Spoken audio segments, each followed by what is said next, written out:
What if I told you there's a second brain hidden inside your body?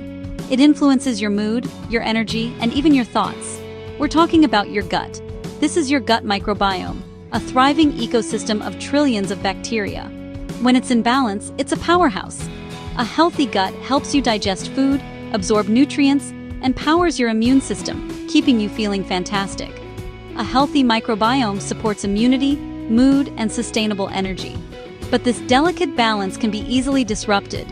A diet high in processed foods and sugar, chronic stress, can damage our gut, and antibiotics, even a lack of sleep, leading to a state called dysbiosis. And when your gut is unhappy, it lets you know. You might experience bloating, gas, fatigue, skin problems, and even mood swings.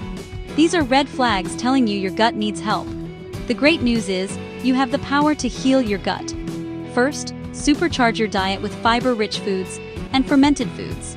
These feed your good bacteria, make them a joyful daily habit. Next, manage your stress through practices like meditation or a simple walk in nature. Finally, aim for 7 to 8 hours of quality sleep to give your gut time to repair. Your gut health is the foundation of your overall wellness. Start with one small change today. Your body will thank you for it. Subscribe for more wellness tips.